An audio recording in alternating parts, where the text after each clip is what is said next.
Hey everybody, I'm back. This is part 2 of the final bonus testing video on microbiological testing. We're now going to delve into the HPC bacteria testing and go deeper into what is HPC and why do we need to test for it. So heterotrophs are a group of microorganisms including yeasts, molds, and bacteria that use organic carbon as their sole carbon and energy source. The overwhelming number of known species of bacteria are both aerobic and anaerobic are heterotrophs. Microorganisms will normally grow in water and as biofilms on surfaces that are in contact with water. Elevated HPC values can commonly be found in stagnant parts of distribution systems, in domestic plumbing, in bottled water, and associated with plumbed-in devices such as softeners, carbon filters, and beverage dispensing vending machines. And that is a source that is from the heterotrophic plate count test by Dan Kroll and published by Hawk Industries.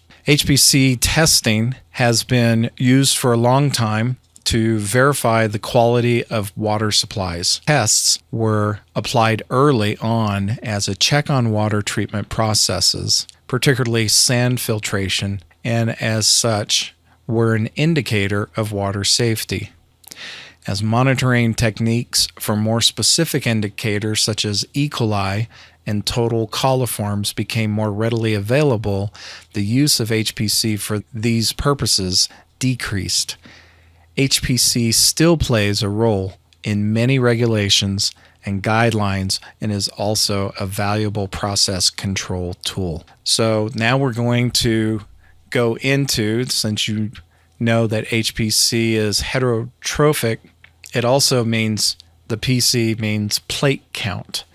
And so there are different methods for testing heterotrophic plate count bacteria water tests.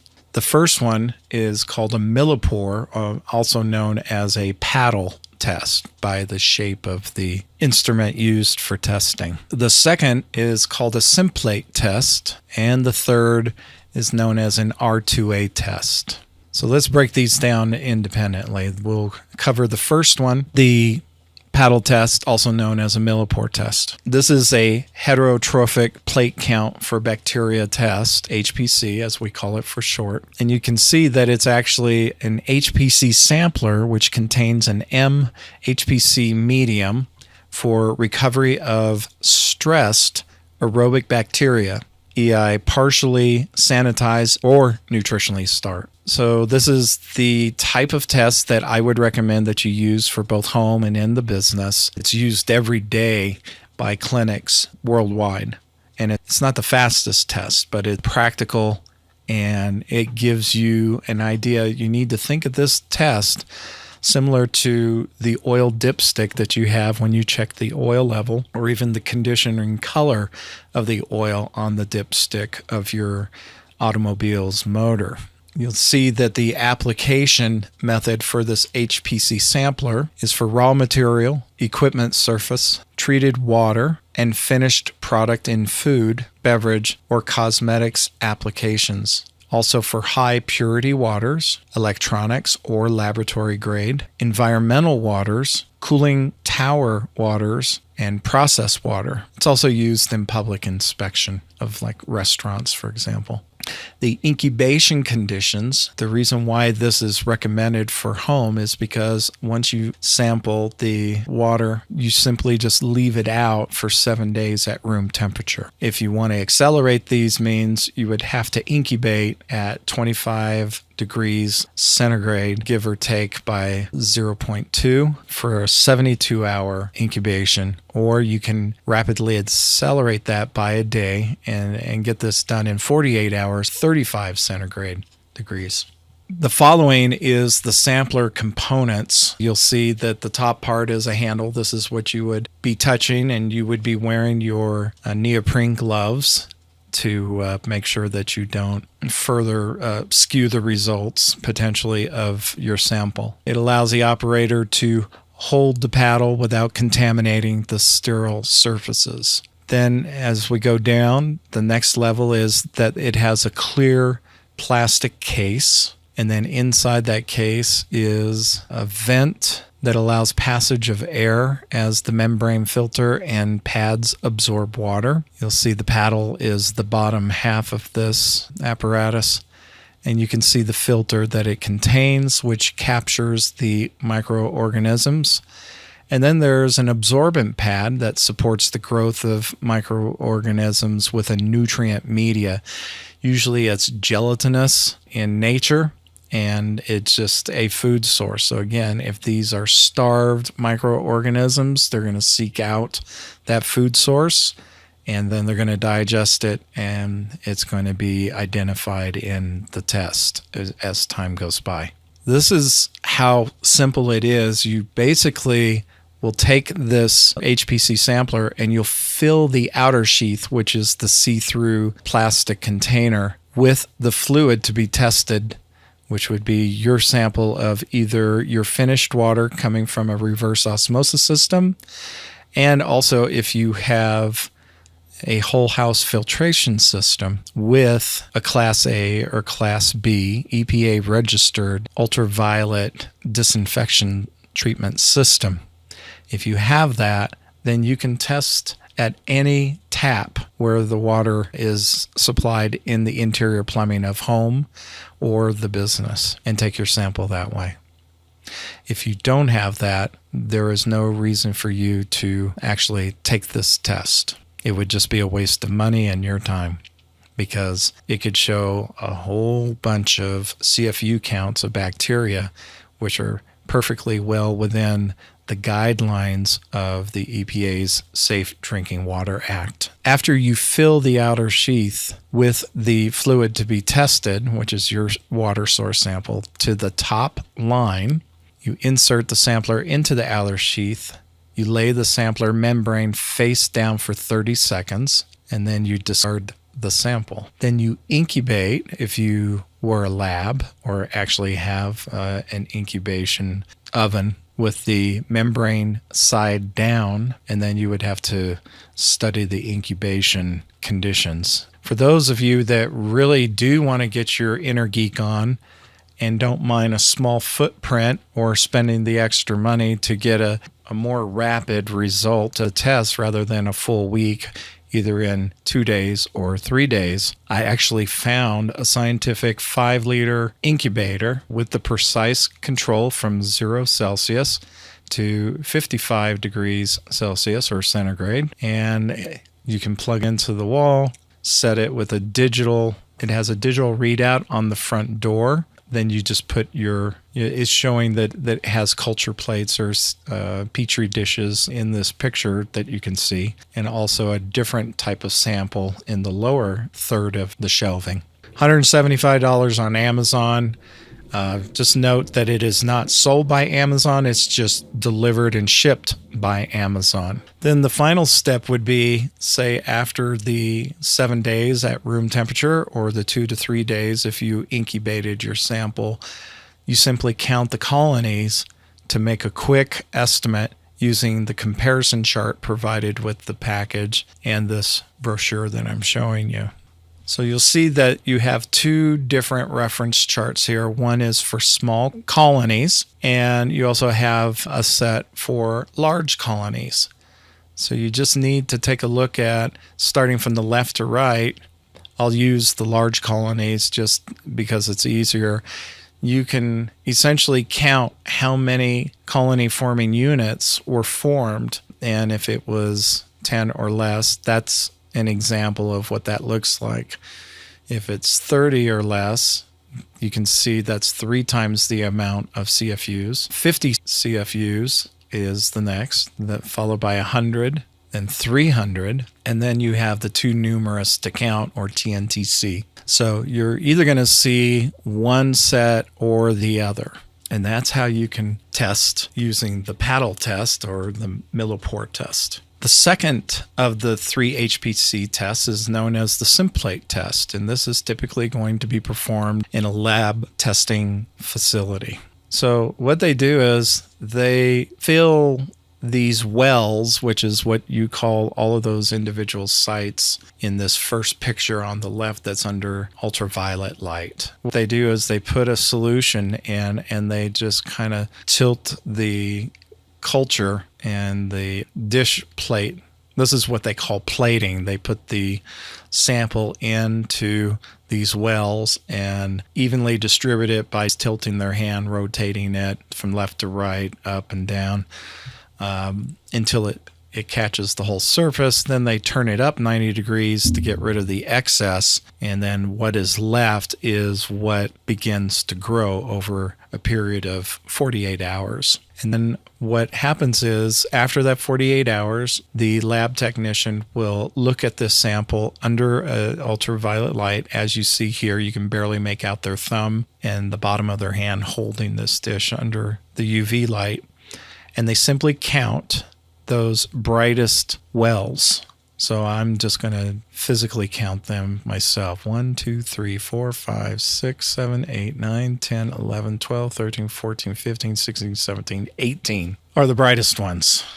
And then everything else that looks really dimmed to dark is not counted at all. And then you can see some labs will use some data point capturing to find where the CFU counts are.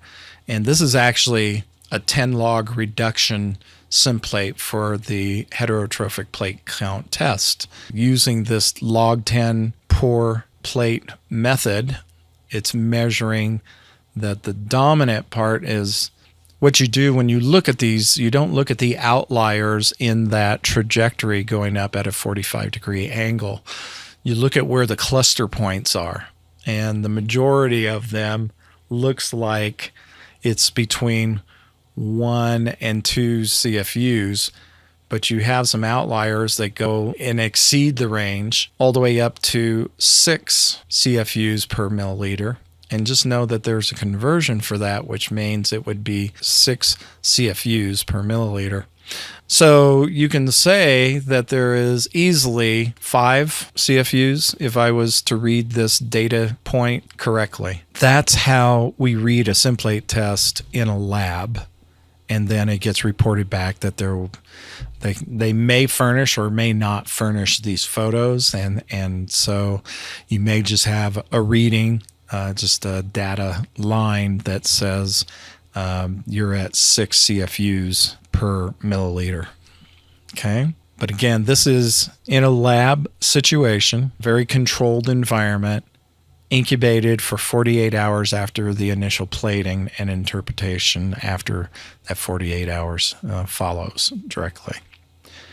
So then let me show you the next level of the final version of HPC testing that is done. And that's called an R2A test, which is also done in a lab testing facility. You'll see that what they do is they take a culture and they apply your water sample to that culture, and then after it's plated, it is incubated for 5 days. And that's where you can get the maximum count of bacterial CFUs. This can actually range all the way up into 6-digit figures.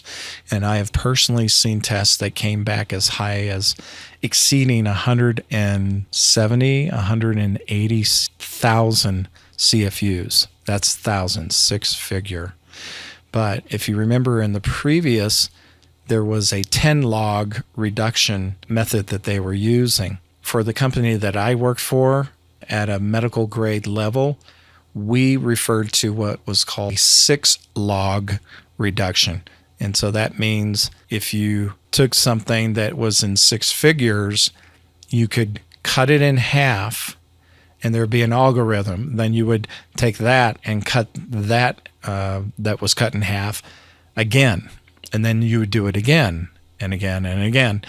And so after 6 log reduction, even with something as high as 180,000, you could still get that down to pretty close to single digits of CFU counts with the type of recommendations that would make to go after the bug, and then have the client shock or do some superchlorination based on, their interior piping, and for a given set period of time. And then they would flush all that out, and then they'd wait a few days and then collect an additional sample as a follow-up, and that would get tested. And then we would see where are they in reducing the amount of CFU counts of bacteria in the water. And this is where the story I mentioned a few videos ago, where you would only use these R2A tests for troubleshooting a deeper issue. For most practical purposes, for a homeowner, you're not going to have to go that far, except once a year when you get a mail-in lab. Then they will sample it and do a 48-hour test. They're not going to do an R2A. But for someone that's trying to troubleshoot an issue that repeatedly is coming back like a bad habit, and you're trying to knock it down, you need to see if the superchlorination is being performed and is actually stepping down the reduction. And then maybe they just have to shock it 2 or 3 times or superchlorinate their water treatment to get it back where it needs to be in compliance. Hopefully that makes sense for you guys. If not, just play it over. So let me tell you, there is a place that I actually found on my own to order paddle test kits, and I actually have 3 of them right now that I purchased. So if you try to do it anywhere else, you're going to end up having nothing but results to purchase it by the case, which I believe a full case is $50 and a half a case is $25. And that was the lowest I could find before I found this one source. So the thing is if you know what to look for and you dig deep enough, you can find what you need, but the average person won't know this. So I'm pleased to shed some light. The only people that really know this is the people in the scientific community and those that are educators. But typically, if you're a medical clinic, you're going to buy a case at a time because you have more than one location to test, and it's cheaper by the case. But if you don't use a case up within a year, you pretty much have thrown away your money, and it becomes very expensive when you purchase these things by the case.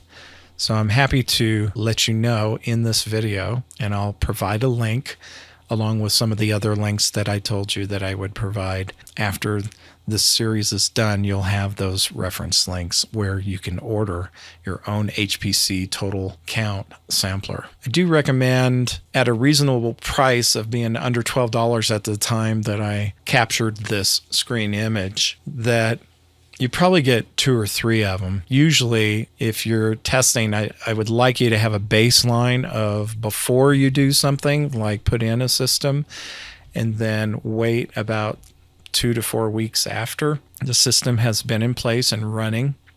Then you would collect the after sample and then compare your notes. If the output is low to begin with, you can't expect a huge, significant beneficial increase if it's already a low source to begin with, and hopefully do have it low, but you never know when it's going to be higher. That's the problem. Like I said, cross-contamination, water mains breaking, sewer lines leaking. That's one way. Back siphonage issue that I mentioned, where all of a sudden the pressure that's normally 100 psi's in a home gets reduced to 30 psi's. That 70% deficit is the straw that is sucking the water out of the plumbing in each home.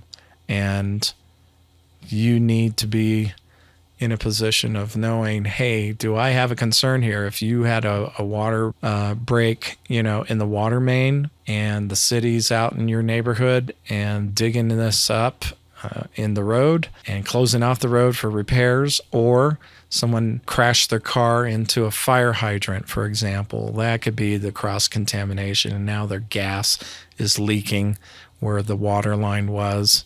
And so you got petroleum, you got ethylene glycol, which is your antifreeze, anti-coolant, or coolant that you would put.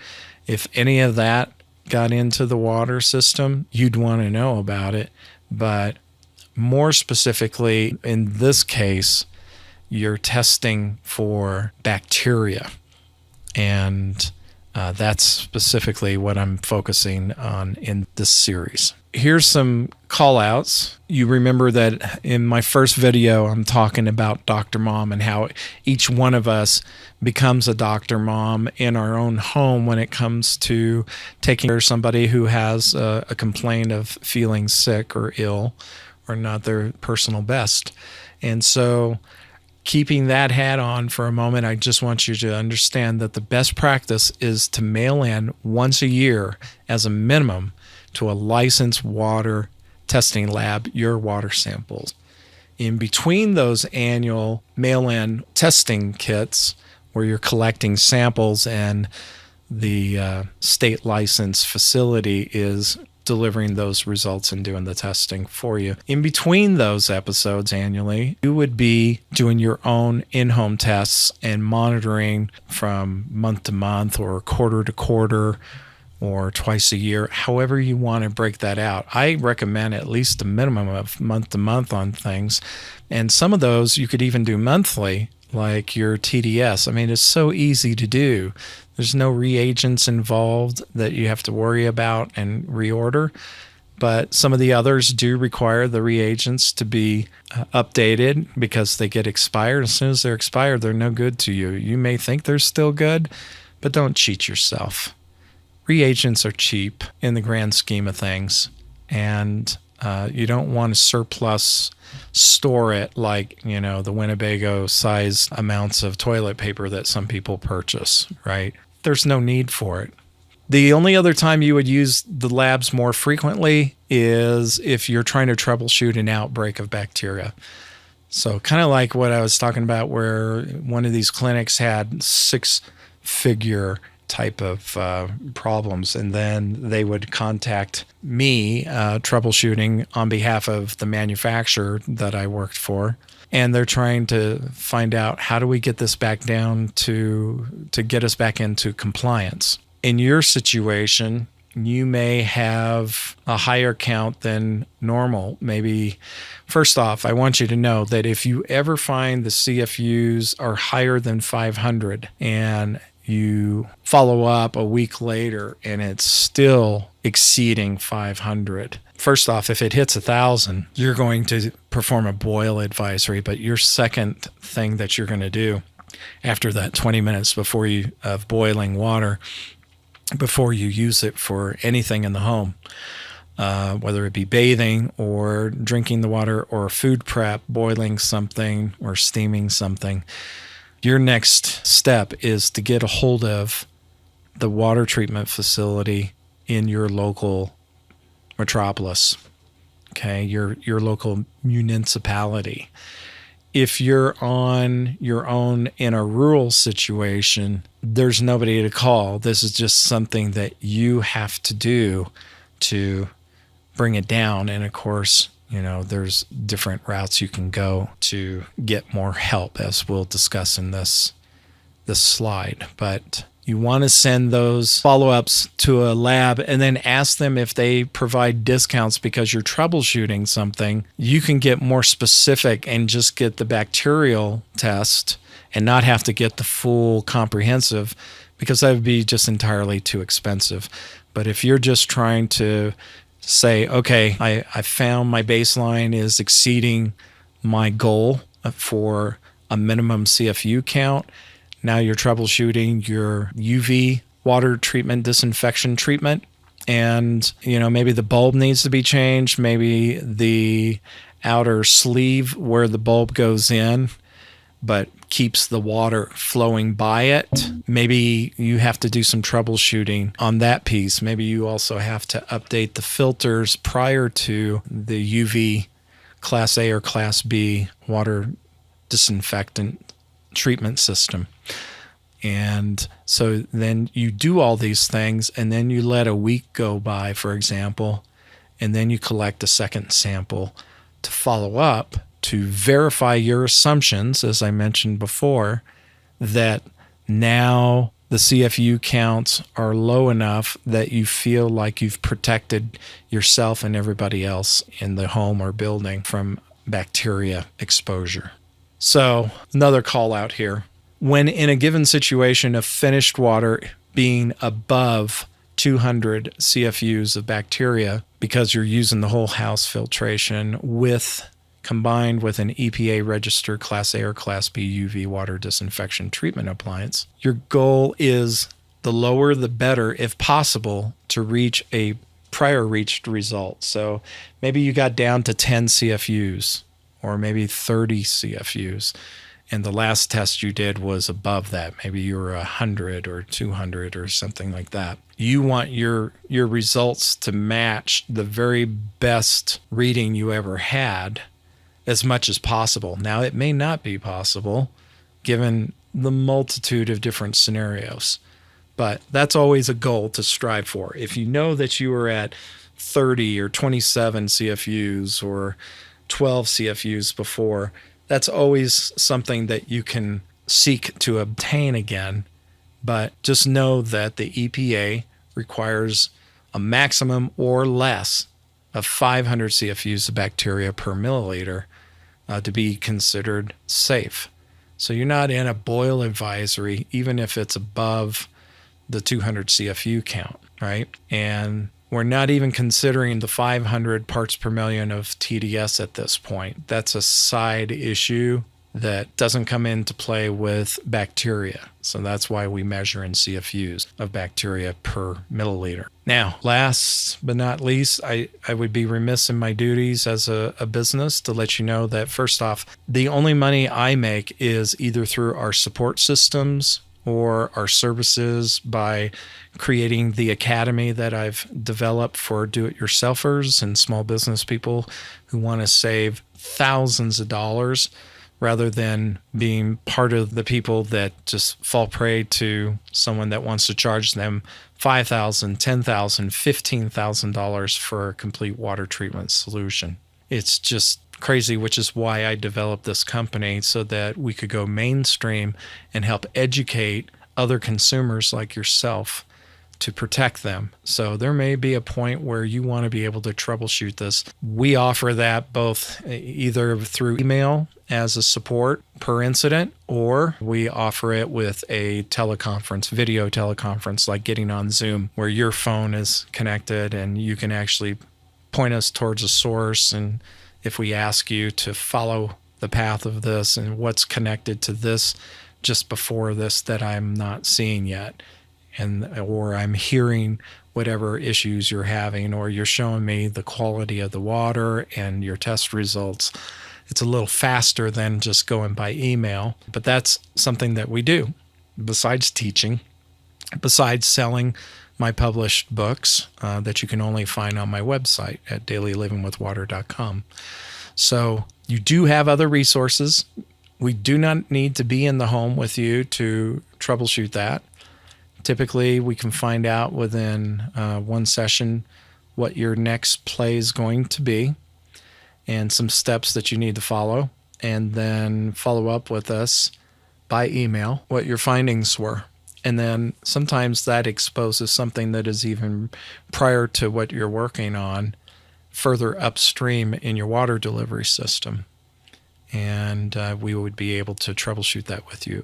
At some point, if we can't point you in the right direction remotely and you're able to quickly resolve that, then we would recommend you to a local water treatment dealer to take a look at that. But that would be the very last resort. A lot of these things you're going to be able to do on your own, but if you're working with electricity, like some sort of solenoid that is connected to 110 volts, we're probably not going to recommend that you do something with that, because you probably need to get a licensed plumber out there and go from there, or an electrician. In the next video, we'll wrap up what we're talking about here. And we only got a couple slides left, but I want to keep it separated here for you. But it's a personal message for me on next steps that you should consider if you want to continue to get this type of service and knowledge and experience.